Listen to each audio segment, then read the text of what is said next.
And now we'll hear from Michael.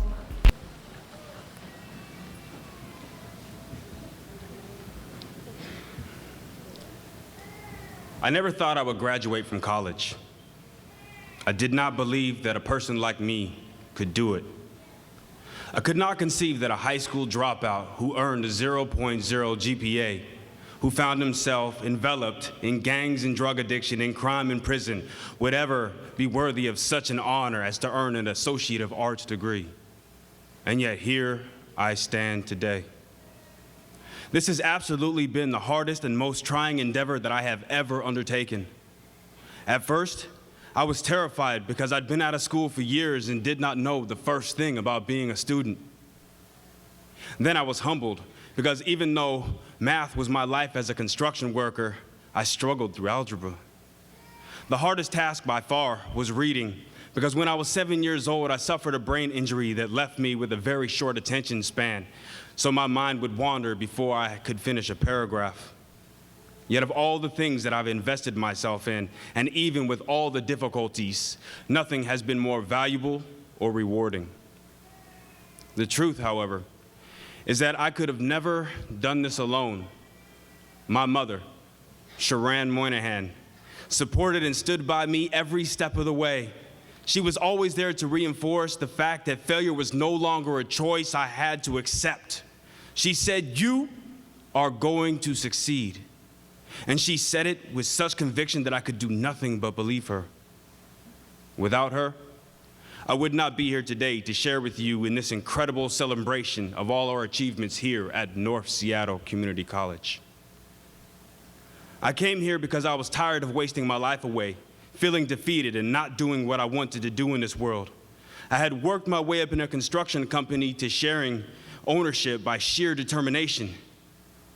However, without an education, when the economy spiraled out of control, I despaired and came to despise my life because I realized I was in a place I never wanted to be. What I always wanted was to become a lawyer, so I left the industry and I enrolled here. When I got here, I found some of the most loving, caring, and invested staff and instructors that I have ever had the privilege to meet. People who truly believe in their students and our futures and fight for our success as much, if not more so than we do so ourselves. My English professor, Brian Gutierrez, taught me how to annotate as I read so that I would not lose focus. Dr. Maury Nutting painstakingly helped me to develop my historical writing skills both in and after class. Aaron Wilson, Diana Ma, Melissa Grinley, Juan Gallegos, and Abby Moro took 20 students to the Students of Color Conference so that we, as marginalized students, could learn how to be successful in a 4-year university. At Commit to Completion, President Mark Mitsui shook my hand, looking me in the eyes, and he says, "I look forward to seeing you at your graduation." What they and many others have shown me is that I am not a waste of life, that I have not been defeated, and that I am worth investing in, and for that, I will forever be grateful. For me, as I suspect for many of you, this is a step, a gratis, a graduation into some new exciting adventure of life. And if there is anything that I have learned while I've been here, then it is this: there are no limits to what is possible for us, regardless of where we have come or where we intend to go.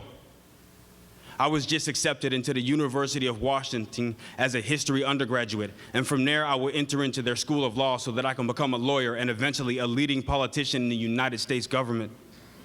That is exactly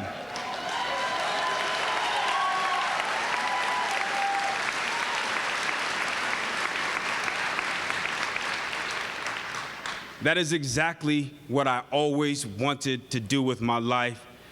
And the people, you, the staff, and the teachers have helped me to make that dream possible. So I challenge you, as I challenge myself, that as we commence into all of our many great adventures, to own what we have been given here. We are North Stars. We are leaders. We are guiding lights. Take that notion in and let it permeate your being so that you may bring it with you wherever it is that you go. Thank you, and congratulations.